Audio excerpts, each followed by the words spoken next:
All right, we'll call to order the May 20th meeting of the Kingston Springs Beer Board. John, could you call the roll? Carolyn Clark. Here. Josh Etherly. Here. Tony Gross. Here. Mike Vargas. Absent Glenn Rennick. Here. All right, we have a quorum. Do we have a motion to approve the July 16th, 2020 Beer Board meeting minutes? Motion to approve. Second. All in favor? Aye. Aye. Motion passes. Do we have a motion to approve the May 2021 Beer Board meeting agenda? Motion to approve. Second. All right, all in favor? Aye. Motion passes. All right, under new business, item A is a motion to approve special event beer permit request for Habitat for Humanity of Greater Nashville for an event at the Golf Club of Tennessee, 1000 Golf Club Drive, Kingston Springs, Tennessee, 37082. That's on May 24th. That's correct. All right. Motion. Do we have a motion to approve? Motion to approve. Good. Second? Good cause. Second. Oh, there we go. Any discussion? Good cause. All right, all in favor? Aye. Aye. Motion passes. Do we have a motion to adjourn? Motion to adjourn. Second. Second. All in favor? Aye. All right. Now I thought you had to call Bob Sanders on anything to do with it. No? I'm surprised he's not here, because usually That's true. he's on call almost always. All right, we'll call to order the meeting of the Kingston Springs Board of Commissioners. Could everyone please rise and face the flag? I pledge allegiance to the flag of the United States of America and to the republic for which it stands, one nation, under God, indivisible, with liberty and justice for all. All right, John, could you call the roll? Carolyn Clark. Here. Josh Etherly. Here. Tony Gross. Here. Mike Vargas. Absent Glenn Rennick. Here.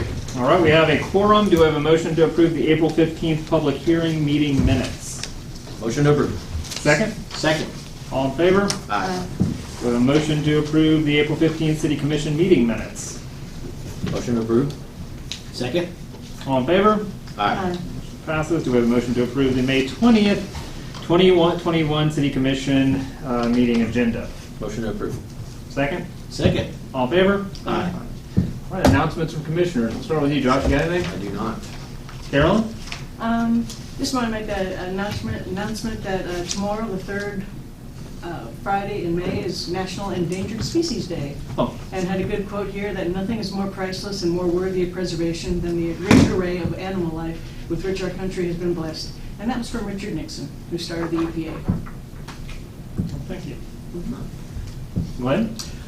Looks like the Harpeth Conservancy is doing a river cleanup and workshop project at Burns Park this Saturday at 10 a.m. You can go to their website and sign up for that. They need more volunteers. They need more volunteers. I'll be out of town, unfortunately.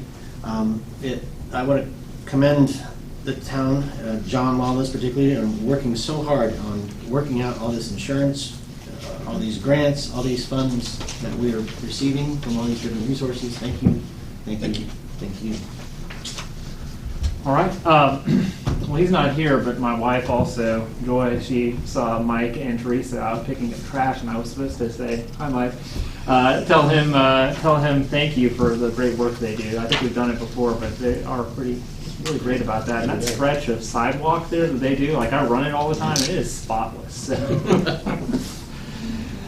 All right. Okay, sorry. Community input and concerns. If anybody would like to address the commission, I don't think there's anyone here that would, but step to the podium. All right, Doris, what do you have to say? So we could, if you would, you can step to the podium. All right, we can move on to department reports. Everybody's had a chance to look at that. We do have some special things to do during department reports today. I believe that's why we have so many distinguished individuals joining us today. We'd like to start with Officer T.C. Swaggerty in appreciation for 25 years of service and dedication to the town of Kingston Springs. We have a plaque for T.C. So should we have him come up and speech? Speech. Try to get Chief and maybe commissioners. Yeah, speech. We got the newspaper man here again and everything, so we can get a picture for the paper. Well, you gotta get over here and get a picture. He's shy. So. Jeremy and I were in elementary school when we started. Get in? Can you fit us all in? Yeah. Thank you. Congratulations, Susan. Thank you very much. Congrats, TC. We'll just hang out for a second. Yeah, we might as well just hang out for We'll a just hang second. out. Yeah, we'll get Thank two you, more. sir. Well, get you one up here. Yeah. No, we got two more. We got 2 more. Next, you can go sit down, sir. Thank you. Thank you, TC. Good to see you. Thanks, TC. Next, we have appreciation to Jeremy Vaughan for 20 years of service and dedication to the town of Kingston Springs. Jeremy Vaughan. I know. That's the plan. Put it over my stomach. Congratulations. Awesome. Thank you. sir. Appreciate it. Thank you. Thanks, Jeremy. And last but certainly not least, first in our hearts, an appreciation to Doris Neal for 20 years of service. I know.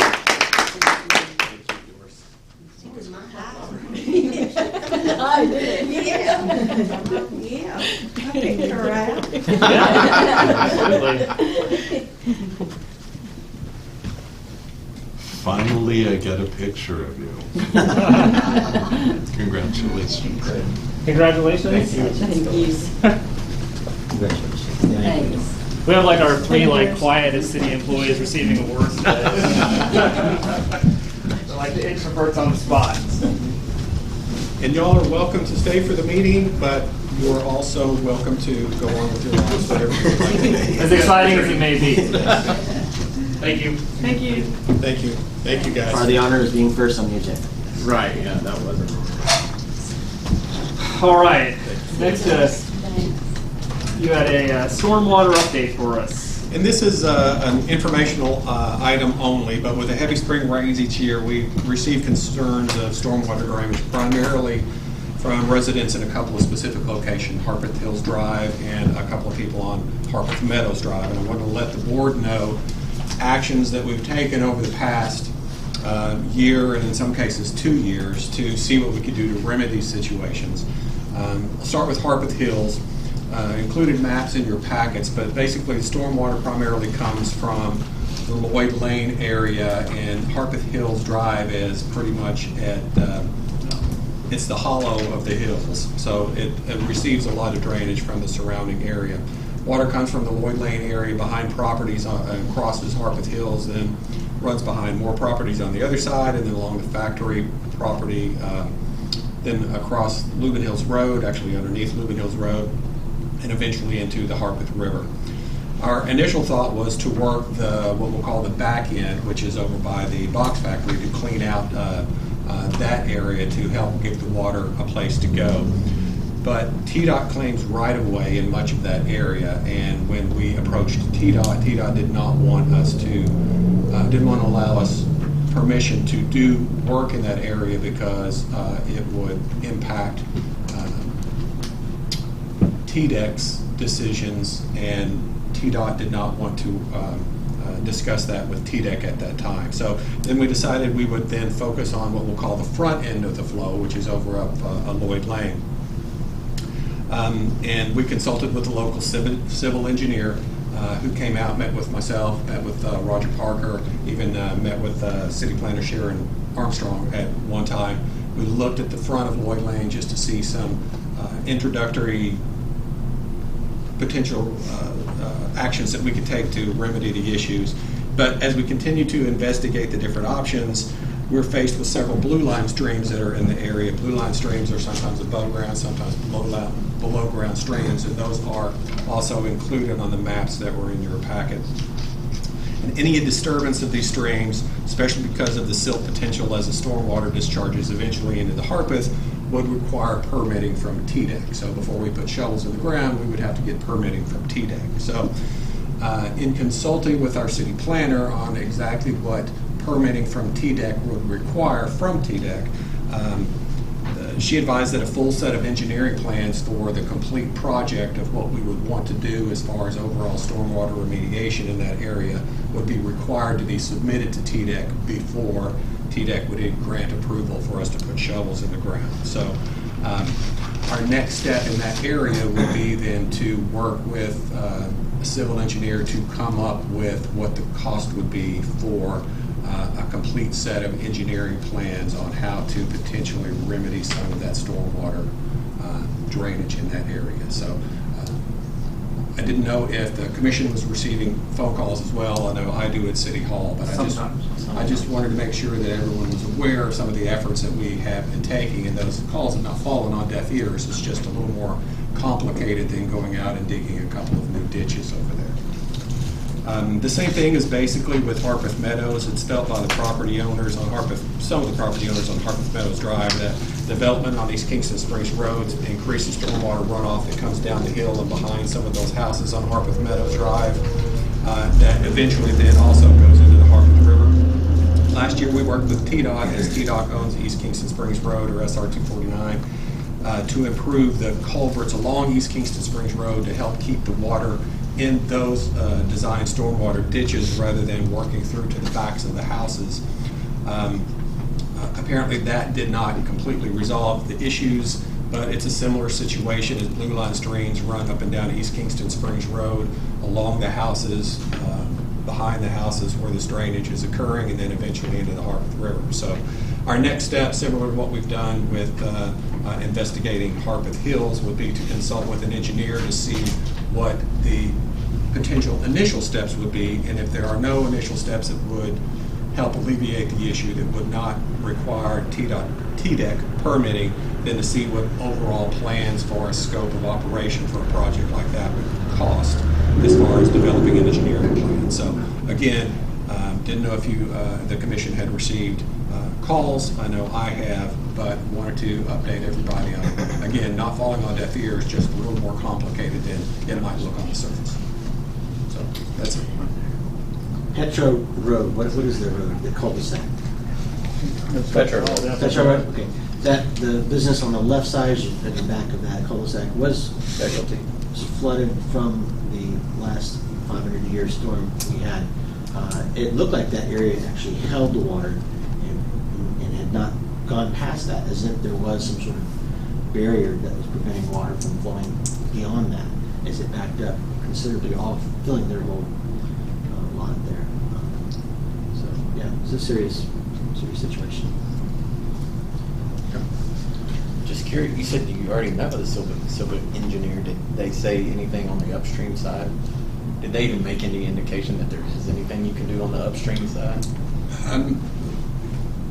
Yes, it's a yes and no answer, because there is a culvert at Lloyd Lane, and that culvert is semi-collapsed. Yeah, and there's also a lot of blockage on the front end of that culvert.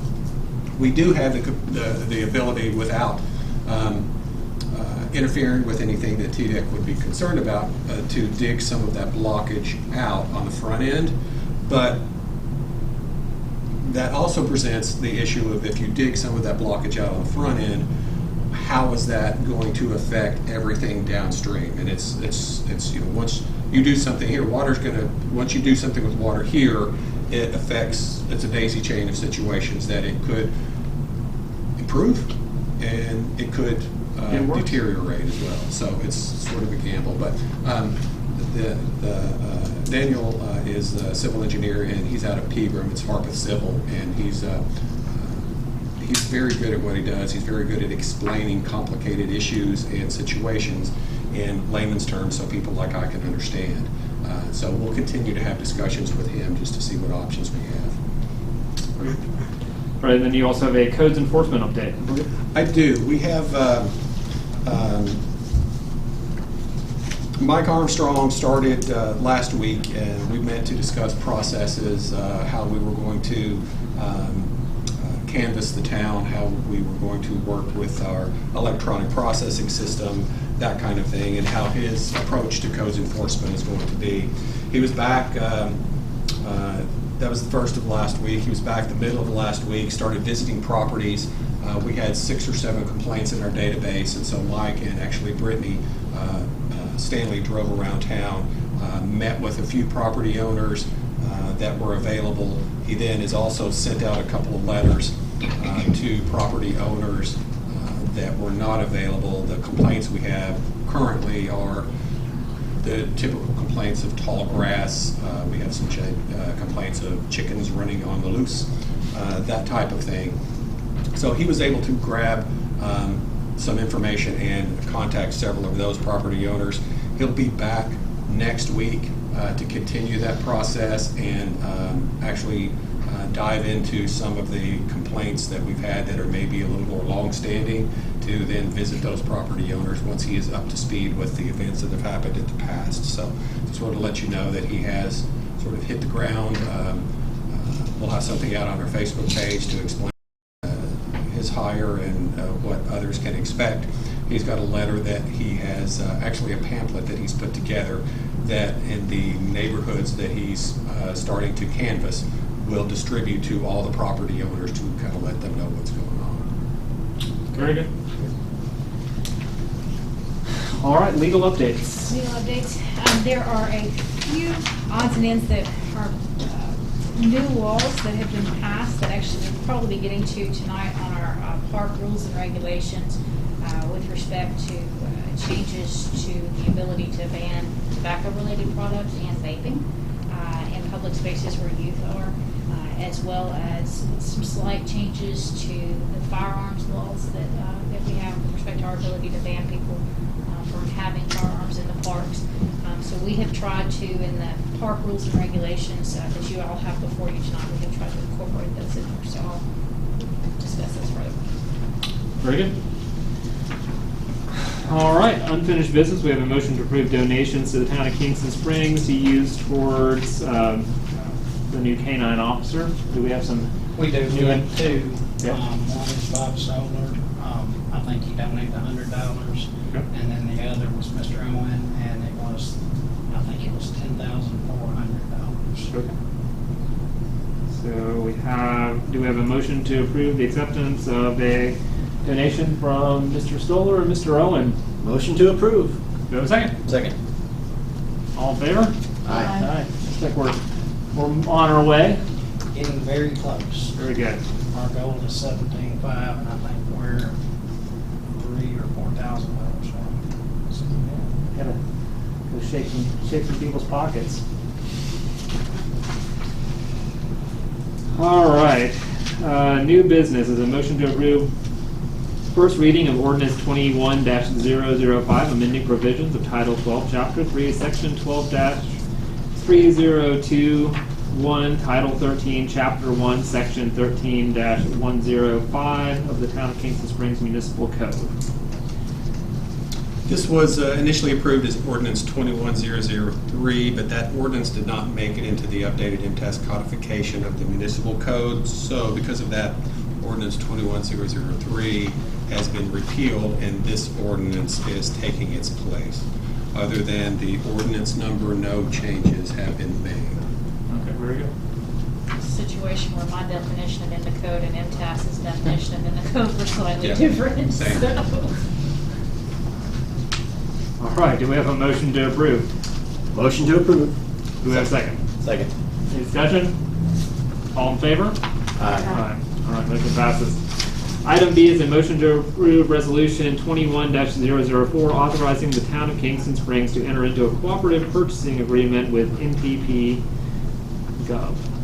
Just a quick overview, and then I'll let Martha Burke kind of fill in the blanks. NPP Gov is a national cooperative procurement organization that offers publicly solicited contracts to government agencies. Approval to use this service will allow the town to work directly with approved vendors and often at a reduced cost. So state law allows for governmental entities to participate in cooperative pricing agreements with other governmental entities and even other governmental entities in other states. And we have to show that the governmental entities in the other state are allowed by their state statutes to basically reciprocate, and also that they have met their purchasing requirements. And so I looked at the MPP, which is the cooperative group. They have lead agencies, which are governmental entities that procure these master price agreements. And in our case, the League of Oregon Cities procured a master price agreement with Vortex Aquatic Structures International. I have read through that master price agreement. Basically, it's where Vortex and the League of Oregon Cities locked in and said, here's what pricing we're going to do, and by the way, you can modify the master price agreement for other participating entities. So what Tennessee state law requires us to do is to approve this master price agreement, which is we have to do that by resolution, so that's what you've got before you, is approving the master price agreement, which, as I said, can be amended specific to us as a participating agency. And then your next motion will be to, that will be the master price agreement, yes. And the next motion will be to approve participation in this cooperative purchasing agreement and accepting the amended quote that pertains to the town of Kingston Springs, authorizing the city manager or the mayor to sign that, expending the funds, etc. So before we jump on any motion to approve this quote, I want to interject a couple more things there. Okay. The first resolution is just to approve this master price agreement as required by state law. So what's the benefit of having this cooperative agreement versus a bidding process that we usually do? So they have gone through, League of Oregon Cities has gone through an RFP, Right. and has bid it out and advertised it and all that. So it has locked in effectively, I think it's a 30% reduction in price, if I recall correctly. And all the participating agencies enjoy that. It basically keeps us from having to go through the cost and time expenditure of soliciting other bids. Plus, you've got basically a nationwide platform that has been able to solicit. So it's a reduced price from the get-go. Right. So when they quoted to us, it was their catalog price is less 30%. Is my understanding of what that price agreement was. Okay, do we have a motion to approve resolution 21-004? Motion to approve. Do we have a second? Second. Any further discussion? All in favor? Aye. All right, motion passes. Item C is a motion to approve purchase of splash pad equipment and installation by Vortex for $419,708 and authorize mayor or city manager to execute contract after final city attorney approval of requested changes and approving deposit payment to Vortex in the amount of $126,000. Okay, so picking back up, the price quote that was given to the town of Kingston Springs has obviously all the prices and what else being purchased, but it also has a bunch of the additional terms. And so I've gone through all those. There are a couple of things that, as your attorney, I would like to make sure is in there. For example, it says applicable laws will be the state. Well, I want that to specifically say the state of Tennessee. A couple little tweaks like that. The big thing, though, was that it also said, hey, we've got COVID going on, and so, there may be delays outside of our control, which we understand that, but it also put any price increases that resulted as a result of inability to obtain materials or things like that, put that back on the town. And so Brandy was able to get with the sales rep and said, hey, this is the issue. We can't commit to spending more than what you quoted to us and lock ourselves into a contract. And so they had sent to her a letter saying they're agreeable to fixing that price. So we will get this contract fine-tuned to put back into the contract what they've written. So That's huge Wonderful. nowadays. Thank No you. one's doing that. No one's locking prices right yeah. now. So they agreed to that fixed price. So what I would recommend is if you were inclined to agree to this, is you'll agree to it just like what it says. They're subject to making those final amendments and corrections, working with me. We'll get final thing tuned up and squeaky clean.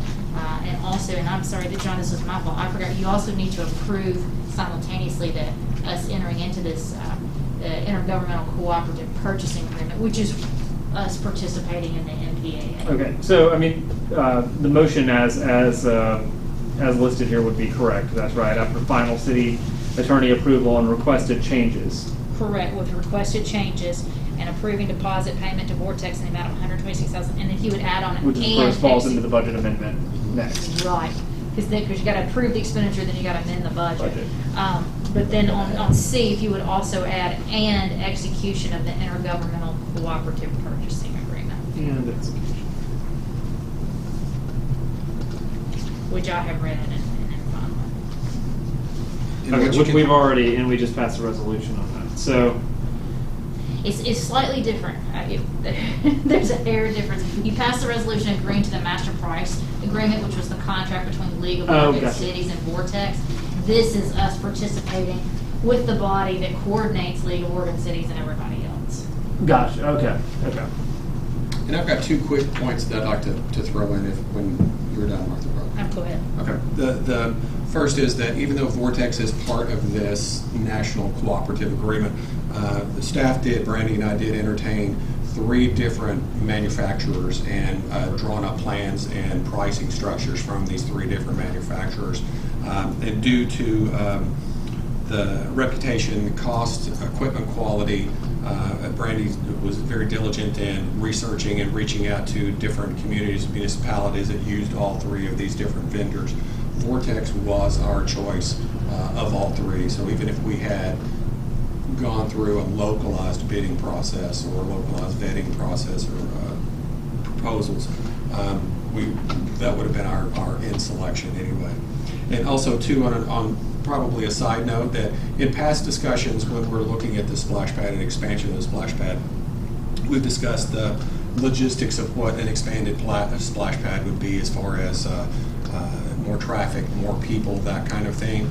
Brandy and I have also had numerous conversations about, okay, what's our plan going to be? How are we going to mitigate any negative effects with additional people, additional traffic? How are we going to keep the park like it is, but still have this additional feature in there? How are we going to pay for some of the things if we do need to have some mitigation plans in place? Brandy's spoken with a lot of different municipalities that have larger splash pads and what they do, and she's got a couple of things, if you don't mind, Brandy, kind of expanding on that just for a quick minute. Well, I've reached out to the majority of the splash pads across the state are open to the public. As we've talked about before, they're open to the public. They also have the same issues we have with large groups showing up. All of them do have, not all of them, the majority of them have group policies in place. I've pulled 4 or 5 cities with their policies. They're all very similar. Certain days of the week between 11 and 1 or 3 and 5 are the only times large groups are allowed. They're not allowed there all day long. They're only allowed there for a few hours unless they pay the large fee to do so. Okay. But it still has to be within the days that we have set for large groups. And that way we can let our public know these are the days the groups, could come and they could choose. I mean, it's up to us if we even allow. You don't have to allow large groups. Lots of cities don't allow large groups. So that's one thing we've looked at. I am visiting with a couple of cities in the next couple of weeks. Of course, all the splash pads are opening in the next week for Memorial Day. So they're not open right now, and my option was to wait until they're actually open. People are there. I'm going to go see it. I'm going to Springfield. Springfield is open to the public. It's a brand new facility. It just was completed last fall. It's just now opening. It is open to the public. However, it is fenced. It has only one exit and one entrance. And he's got lots of rules in place for the open to the public piece as well as groups. I'm also going to Collierville. They have a paid splash pad. And it's some kind of app on the, it's not complicated, but basically city residents can go into City Hall, show your ID, tell them how many, prove you've got 4 kids in your family or 4 people in your family. They get a card, much like access cards or whatever. Every family member gets one. It's got their picture on it. They show up, the kid that's working the gate. Of course, if you have something like that, you have to have somebody work there all the time. But they scan the card. It's free to them. If you pay city, if you live in the city, it's free to you, period. However, if you don't live in the city and you want to, and this is not groups, this is just individuals, if you want to go to the splash pad You can buy a season pass. You can buy a 10-day pass, different things, and it works the same way. But Collierville specifically charges $10 per person per day. So that's high. That's it. That's very high. And, and that's not something we have to do, but I just wanted to get two different aspects of how they do them. I mean, I don't know what y'all's choice is going to be. I do think if we don't, I think the biggest thing is we have to limit the groups. The groups is our problem. So anything else that'd be hard to enforce, though. No, I mean, I honestly, if somebody, we're down there all the time in the summer. I mean, one of us is always in the park. The bus shows up and don't have a permit from us, then they're asked to leave. Yeah. I mean, it's just that simple. So you would still think it would be unfenced at this, just because where it's at? I'm open to whatever y'all want to do. Yeah. I mean, I know John and I've looked at it'll be able to be fenced. I just didn't know what you thought about that fence, because it's so beautiful down there for like fence. You know me, I really don't want more. Yeah, I don't either, right? That's what look great. But I mean, ultimately, it's going to be up to you guys if you want to charge out-of-city residents to use the splash pad. I kind of like the idea of, I mean, I don't know for sure. I mean, maybe we should just try a season, obviously, once it happens and kind of see what the problems are that arise. But, I mean, is it, you said some cities just don't do a lot of large groups. Like, I mean, Yeah. They just don't allow them. I mean, a park's like doesn't need to be someplace where large groups go, like schools and stuff like that. I mean, just like families going to the park, that's that's what the park is now. I mean, But they do show up. They do, and we're just going to have to address that. A couple of the cities I talked to said they advertised the fact that groups, like this summer we should put up signs that says next season large groups will have to obtain a permit to visit the splash pad, that kind of thing. And some of the ones that are coming already. I do. That we could contact. I do. Yeah. And you could just I guess you could just, like you said, you could limit it to a certain, like it could be only on Wednesdays and like Tuesdays certain or cities something. have limits, like a bus cannot bring more than 20 kids, period. That's their limit. Now, how do you prove that? How do you police it? I don't know. That's something we would have to address. But I do think those things we have plenty of time to figure out and put some rules in place. And I'm open to do however y'all want to do it. I want it to be open to the public, but I also see the huge side of it not being. So the new software help at all with getting some kind of permits and everything? The software that we are looking at does do a piece of that, but it wouldn't be able to be down there. The scanning part. Yeah, the scanning part is the piece of it. People paying online, maybe? Yes, they could do that, but then if you choose to have people pay to be there and limited access like that, we will have to pay a person to be there all day to do that.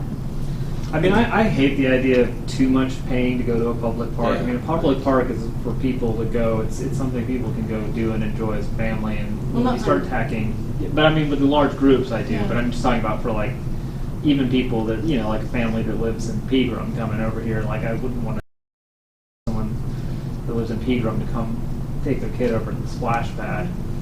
But that's still Cheatham County. Yeah. I was thinking out of county people. Yeah. Because they come from Montgomery, they come from Davidson, they come from Williamson. Yeah. So you can just tell by seeing the license plates down there. They're at the splash pad. So I still think we still have plenty of time to come up with some policies around it. I mean, and like you said, Tony, we don't know what it's going to look like. I mean, honestly, we don't know what it's going to look like. Yeah. Traffic-wise until it's here. However, I'm more on the front of setting that before it happens because it'll be harder to do that once it's here and people are used to it and then trying to do it. So I think if you're adding something new, you need to set all that before it opens. So I think what we'd like to do is Brandy and I continue to do the research that we're doing and then come up with 4 different proposals, or here's an option B, option C, option D. Then we can get this body back together for, say, a splash pad workshop, present those options, and then kind of go from there.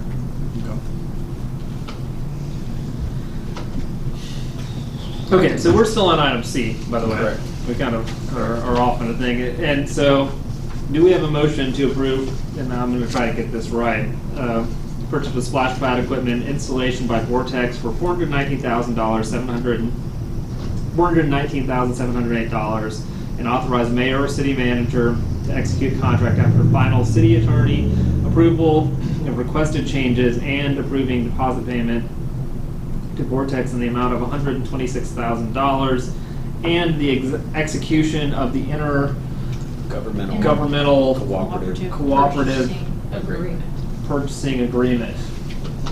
Do we have a motion? Motion. Do we have a second? Second. Do we have any discussion? Hearing none. We should probably call a roll on this one, I guess, shouldn't we? Carolyn Clark, Yes. Glenn Remick, Yes. Tony Gross, Yes. Mike Farkas is absent, Josh Heatherly. Yes. Sorry. You can't see the name tag. I know. All right.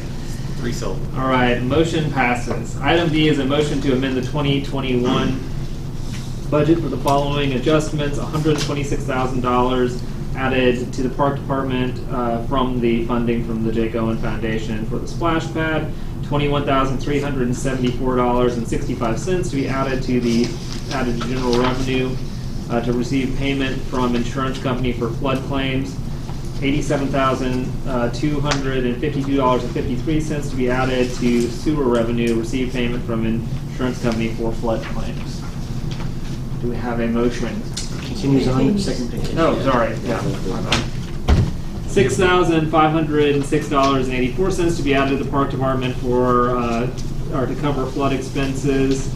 Funding has been received by the insurance company, less the deductible. $15,834.10 needed to add to the sewer department to cover flood expenses. I've got a question. Yes. On the 126,000, says funding for the deposit is from the donation by Jake Owen. Correct. I know the 350 is in the budget right now, so it was a lump sum payment that's already been made and it's in the... The payment was, if I'm correct, the payment was made, the check was, go ahead, Debbie. You receive revenue, Revenue. but you have not appropriated a Where line it item goes. to spend money. Yeah. So you're having to appropriate to spend money. Okay. You've received revenue, but you didn't say, okay, we're gonna expend it, and you gotta expend it. But the check's in the bank. The check is. The check is here. So but it is going to be, it is going to be It a was lump big. sum. It is a lump sum. It's not like we're It is. we're It not was getting one- reimbursed for what's been spent. No. The donation, it was a donation made, it's a donation that we accepted in the last Right, meeting. So, right. yeah, we accepted the donation is made, and this is just, like Debbie said, to expend. Right, I just was never clear on how the donation was coming, if it was something we were going to pay and they were being reimbursed, or if it was coming as a... It was. One big check, Yeah. gave it to. 6 foot to Yeah, Tammy's it office. was- All right, so do we have a motion? Motion. Second. Is there any discussion? Great job. A lot of work there. John, could you call the roll? Carolyn Clark, Yes. Glenn Remick, Yes. Tony Gross, Yes. Mike Farkas is absent, Josh Heatherly. Yes. All right, motion passes. Okay, this one, hopefully I don't fumble how the order we're doing this in. Yeah. Okay, well, I'll just read it and then I'll seek legal advice on how to proceed. All right, motion to approve first reading of ordinance 21-006, 2021-22 budget. And then we have a list of amendments here. I would suggest you do a motion to discuss, and then you'll have a motion to approve ordinance 21-006 as amended by these items listed here, and then a second to that. Okay, so we need a motion. Do a motion to discuss first, get it out there on the table. Okay, do we have a motion to discuss ordinance 21-006? Motion to discuss. Second? Second. All in favor? Aye. All right, now we So, can Yeah, now you can go through your go amendments. through the amendments. All right, so the amendments are $19,698.20 needs to be added to the grant expenditure to pay Dixon Electric for utility relocation on the Safe Routes to School project. $35,000 needs to be added to the fire department to purchase swift water boats. $14,867.81 needs to be added to the park department for flood expenses. And $71,418.43 needs to be added to the sewer department for flood expenses. Tony, Yes. just so that everybody's understanding what's going on here, we've received the money From the for the insurance. insurance in this budget year. They have had expenditures in this budget year, but they're not gonna expend all of it, so This is you've going into gotta next year's. expend it, you've gotta say they can spend it in the next budget year. Okay.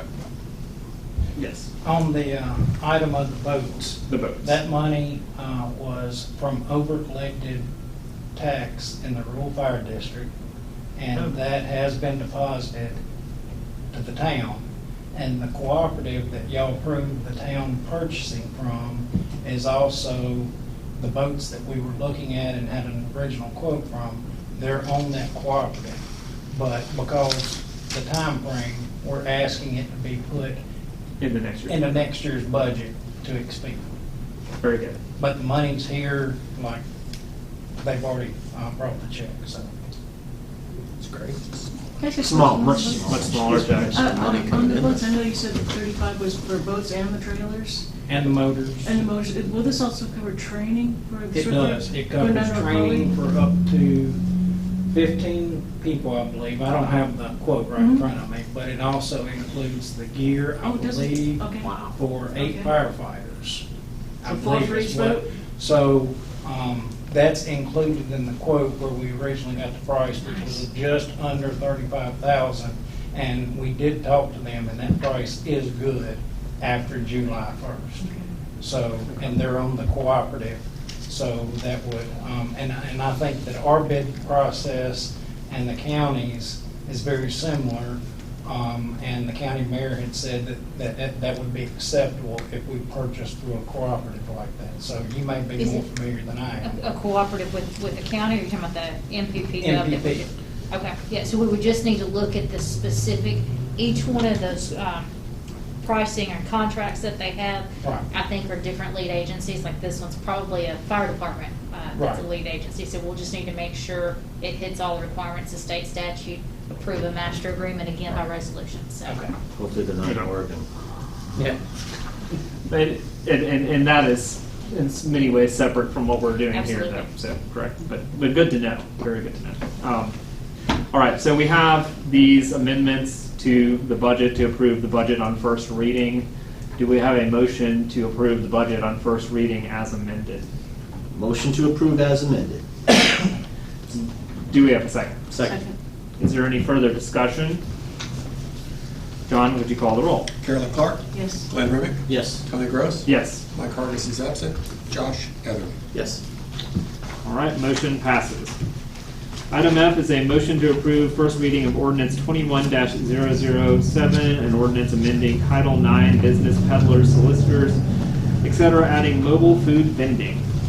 Food This trucks. came about because I've had several calls over the past year from people asking about the town's requirements and permitting process for setting up a food truck in town, and we don't have any. So work with, we don't have anything on the books, anything in our municipal code dealing specifically with food truck vendors. So I'll work with the city attorney to draft this ordinance as well as an application process, and that's what this ordinance is about.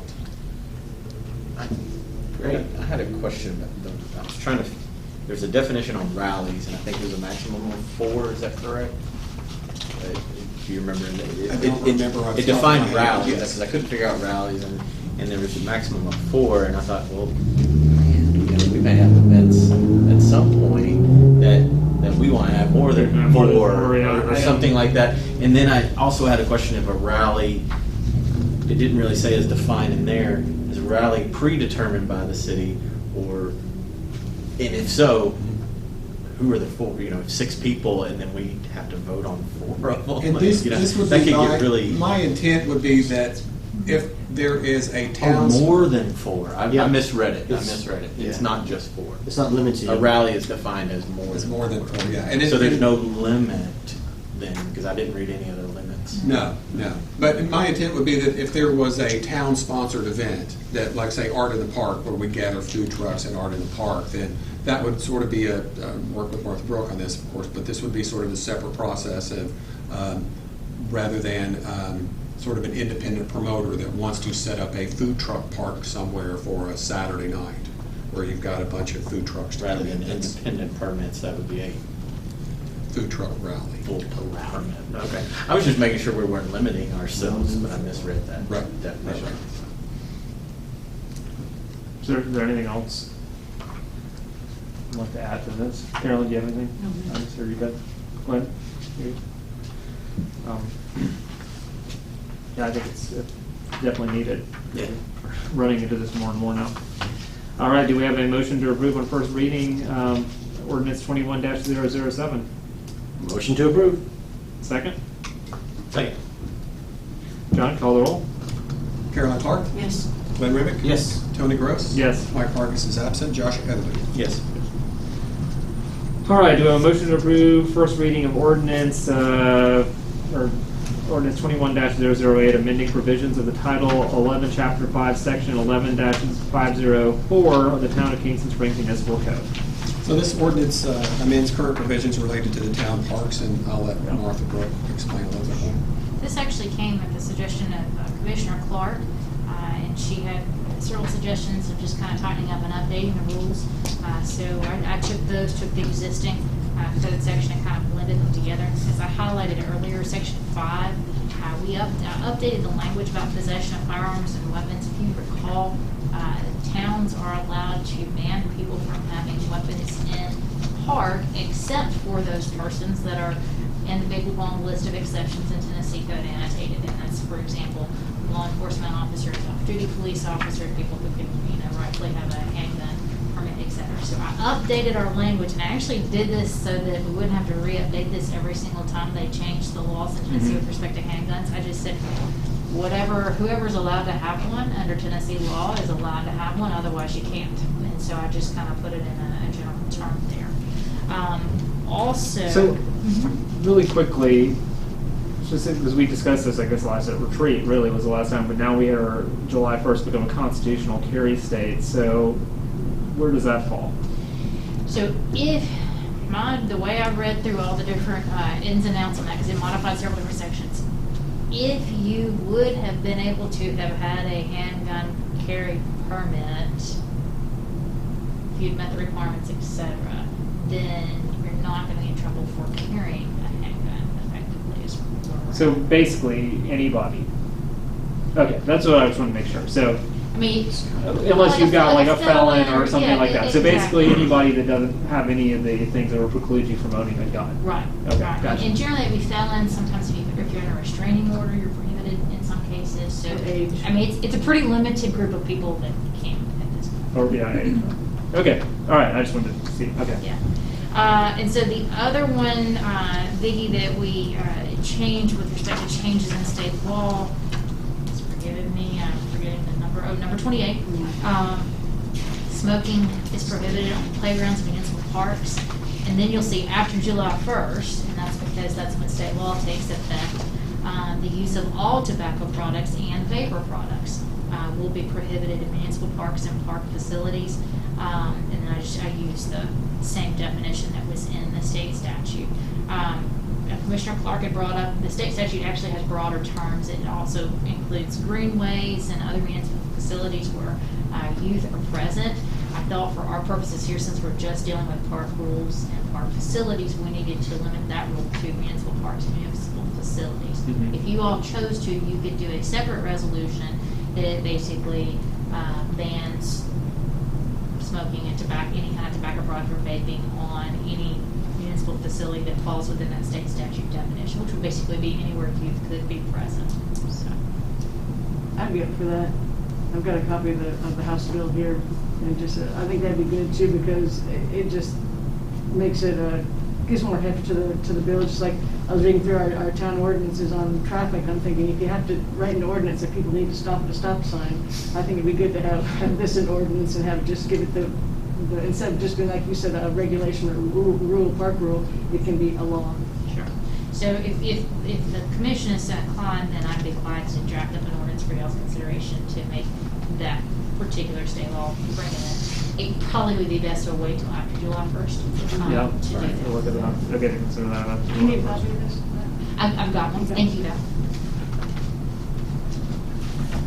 And so that's, like I said, the rest of the changes basically just kind of tightened up or even expanded some of our directions always. Some of the things that were, like for example, fireworks, we have provisions already in our municipal code about fireworks. It's more about selling though. So you'll you'll see a little bit of a difference in change in those. We took some of the prohibitions that were lumped together in a group and divided them out into individual. I like the handicap access one, you know, in 21.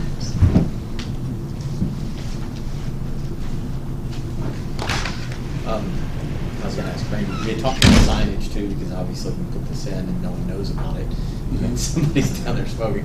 You know, I think we're going to definitely have to do some community outreach and let people know even more Yeah. than signage. And we do have, there used to be, I don't know if you remember, it's been gone for a little while, there was a really large sign toward at the entrance of Burns Park that basically the kind of park rules.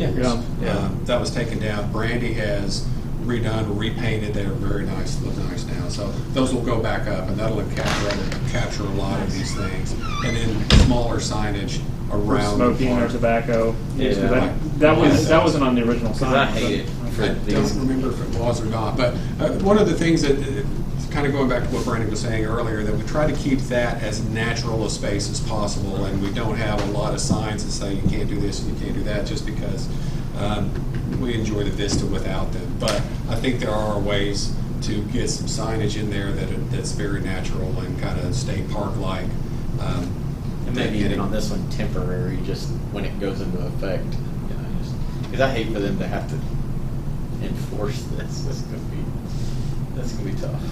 And you will need to, there is some state statutes with respect to the handgun signs that we'll have to comply with. Like, for example, it has to be a certain number of inches tall and it has to have the circle with the gun, crossed out, that kind of thing. So, we're required to put that up since this is in our rules now. But it's basically going to say the same thing as this. I think I sent you a language with this, yes. So that will have to go up just the state statute says. Yeah, I mean, hopefully I think that it may eliminate the smoking. I mean, if people are vaping and the disc golf course, it's probably just going to happen. Right. I mean, yeah. Brandy, you reviewed all these, and like she was the one that came up with handicapped accessible, so let's make sure we include this as well.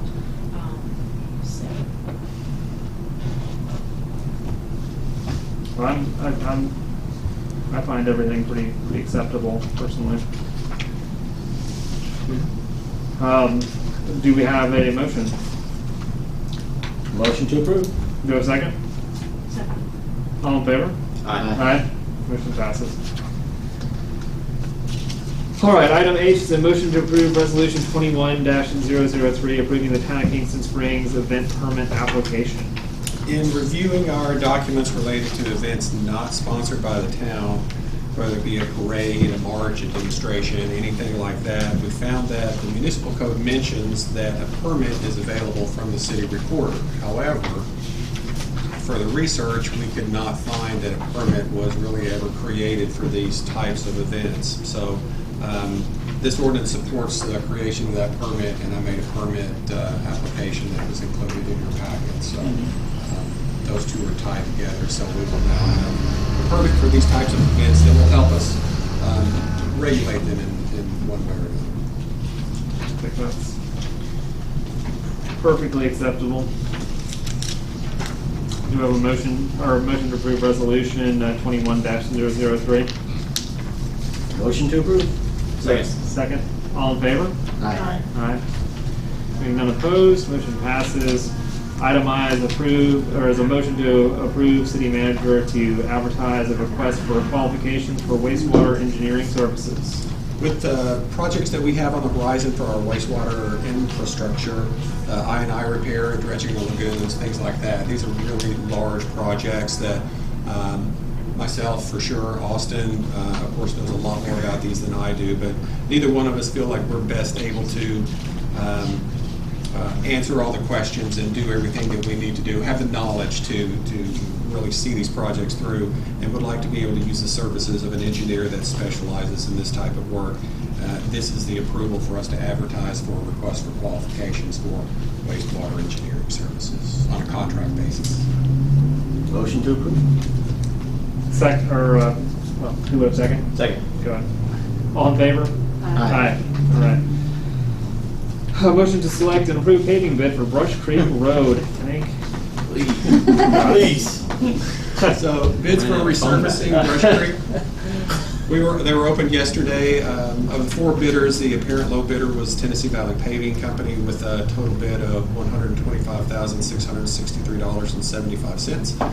This bid includes the full length of Brush Creek from the top CC Road to the bottom at the town limits.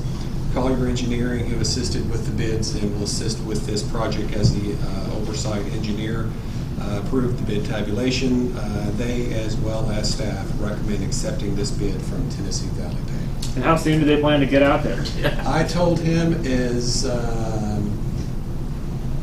tomorrow morning would be fine with town. So, They're paving the ranchettes right now. and that is a very good thing. They're paving the ranchettes, so they'll have to do the contract. Jeff from Collier Engineering anticipates the contract information would be in place by probably the middle of next week. So with good weather and any luck, towards the end of next week or the beginning of the following week, we'll be able to start paving. How long ago was Brush Creek paved initially? I don't remember within the last, I do believe, I take that back. The top portion that is in pretty good shape from CC Road, kind of down to the bottom of the hill, that section was paved, I'm guessing 7 years ago, 8 years ago, something like that. I was there. Is it just like a water issue or drainage issue that It is. just gives?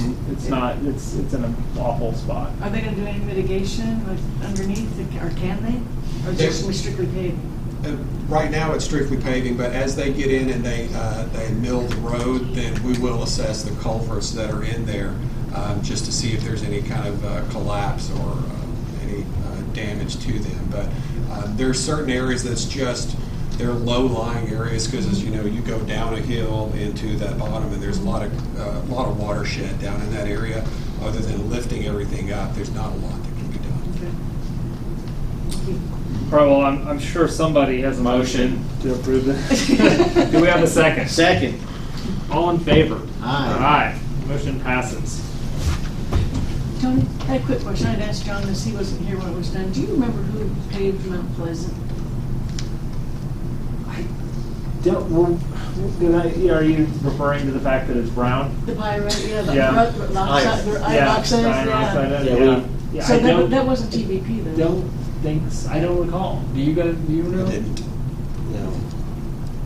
Because I remember prior to that, they just had the not long before that, they just had the, where they put down They put the sealant, yeah. the sealant on, which doesn't last very long. Right. And then, I don't recall who did that. I'm sure we can find out somehow. I don't believe I'm it just wasn't, because the Tennessee Valley's paved a lot of stuff subsequently for us, and Yeah. that has not happened. But again, They've done West Kingston Springs Road Yeah. and Sims Heights just I recently. think they did Pinnacle Hill too, so I talked to Mr. Yeah. Hester, and asked him to do Pinnacle Hill, because Pinnacle Hill looks lovely, Yeah. and that looks really good. I So think it was Holland. I believe it was Holland, Waverly. I think that was before our time. That was a wasn't big it? project. 2011, I think it was, right? Yes. Or was it? Yeah, so, okay, and we were 2012, so it would have been the year before. So that's Not why. taking any credit. Yeah. Huge project. Yeah. I don't know. Just in that TVP, so probably not gonna have that. You should call Tony Campbell and complain to him. Yes, he'll know. All right. Where were we? Okay. Motion to approve acceptance of $347,631 in additional funding to an 80-20 split of $278,104.80 of state funding, with a $69,526.20 local match from TDOT for the town's Safe Routes to School grant, and updating the current contract to reflect the additional funding. This, of course, is John's labor of the past months to procure some extra funding for our sidewalk projects. Do we have a motion to approve acceptance? Motion to approve. Second. All in favor? Aye. Aye. That motion passes. Item L is a motion to set TCRS employer contribution rate certification for 21-22 fiscal year. TCRS is a Tennessee Consolidated Retirement System, and this motion is to set the employee contribution rate. Each year, the TCRS comes out with a minimum rate for employers to contribute The new minimum employer rate from the state is 6.08%. The current town contribution is 7.29%, and this percentage is currently budgeted in the 21-22 budget. You know, they always recommend, it's always their recommendation to do more than what they're, What the state recommends, which we're doing currently, correct? yeah. They're recommending now 6.08, y'all are currently at 7.29. Doesn't mean you have to stay at that, but they would like for you to do more than the 6.08. Okay. Is there any discussion about this? Anyone have any thoughts, concerns? Are we good staying at 7.29? That's why it's clear. Is that what the motion is, to stay? It would be, well, I wasn't clear what it's the to set, motion. it's to set it, so we could set it at So we need whatever to name we wanted to. the You need to number. name a number. We currently are doing 7.29. Is that based on a 1% or what, above? What is it? They do a study. They used to do it every 2 years, and now they do it every year. But then it's based on employees' 5 highest years of employment, their salary, and so they do a study and come back and determine, you know, what. But their is- recommendation is 6.08. 6.08. I was saying ours, is it typically a percent above or? Well, that is what That the is- employer that's- pays. okay, gotcha. Gotcha. The employees all contribute 5%, and that's all they can do. That's the amount. And this is the employee manager, or the employer manager. Well, do we have would someone like to make a motion to set a rate? Does this not maybe in the form of a resolution? Yeah, that's what I was, Through this. that's what I was kind of. Yeah, it almost seems like it should be. I don't recall us ever doing it through a resolution. We always just, No, it was a motion last year. just to approve the rate. That's what they're wanting. I mean, you And could, there's even though a- you don't have a resolution in front of you, you could just acknowledge that here's the recommended rate, we therefore resolve to set it at whatever, and then we can, you're approving resolution, we can just follow it up with a paper copy afterwards too. Well, you have a deadline. You have to have it to them by the 31st. Is that not correct? Of this month, so you don't have time to get a resolution in. No, I'm saying they could verbally do a resolution, and then we can just put it in writing what they resolve tonight. Is it, Well, is it there is necessary to do a something, resolution? I Martha, mean, we haven't previously. There's paperwork that comes from them that Okay. the mayor has to sign. Okay. And And that just sets the that rate. it's gone through, Okay. yes. That's what I was. But what we do need to do is set a rate. You set the rate. Do we want yes. to, and that's what I'm asking the commission tonight is what would we like to set that rate at? Do we want to leave it at the current 7.29%? I think we should leave it at 7.29. Is that, we've stayed a percentage above it before in all the prior years? We've We stayed a typically percentage- have always stayed above Stayed above that, it, yeah. a percentage point every year? 7.29. All right, so is that a motion? Motion to retain the rate of 7.29. Do we have a second? Second. All in favor? Aye. Aye. Motion passes. Is that good? Are we in a good spot Yeah, there? if we've got some, I just need something right. Okay, Okay, So we've got so something we do that- have something to write, so that's, Yeah, Have you there's got the something to write paper the from the document. state? I did.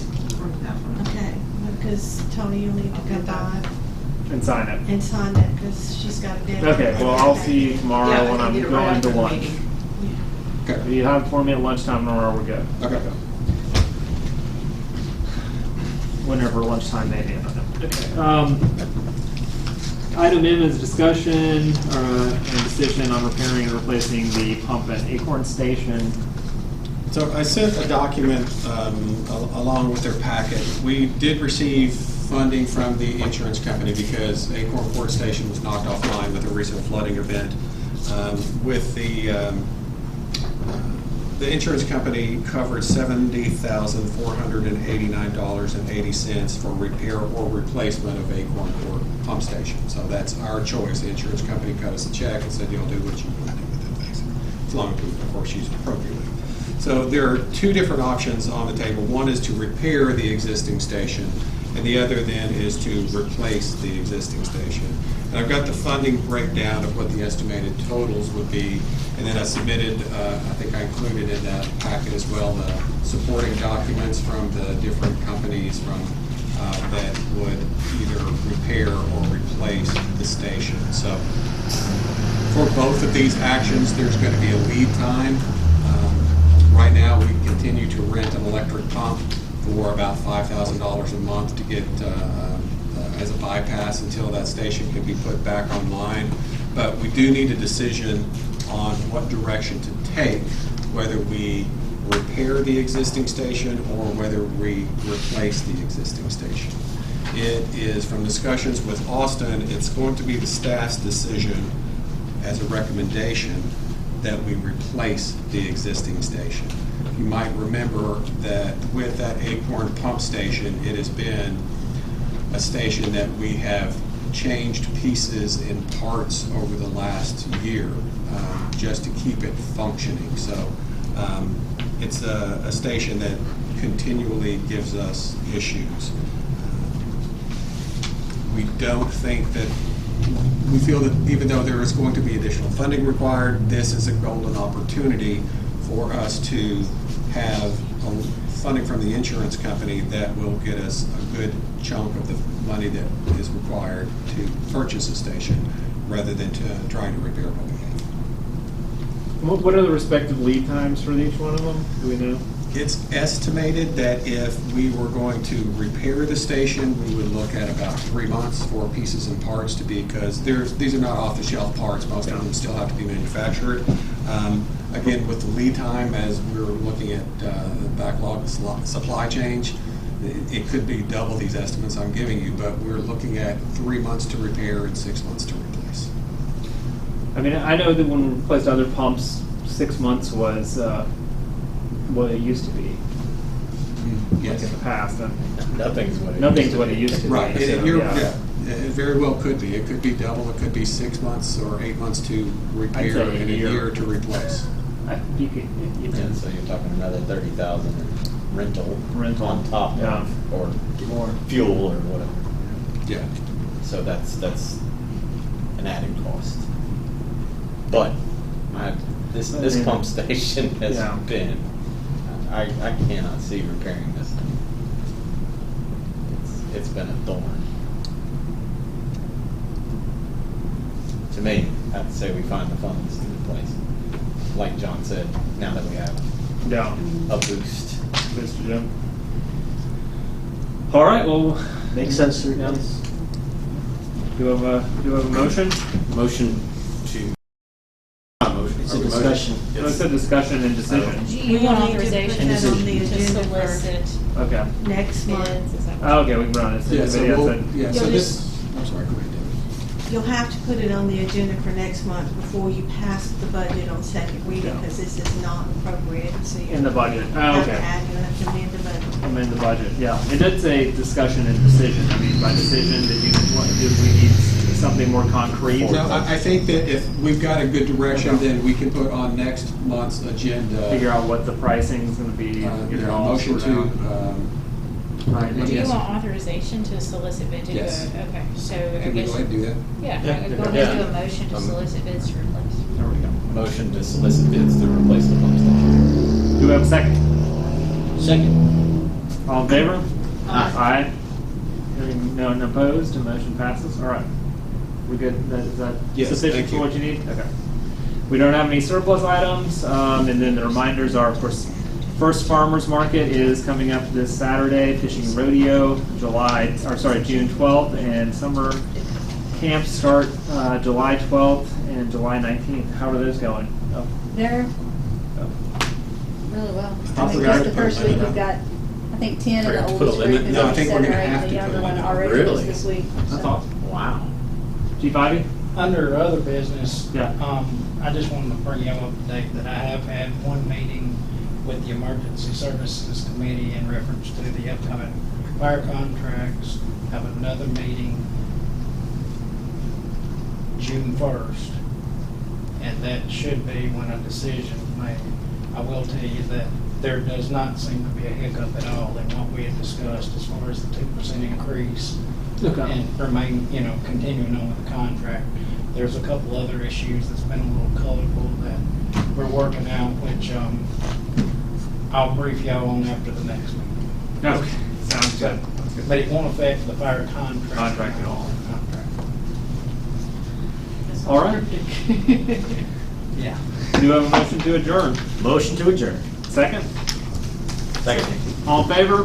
Aye. Motion passes.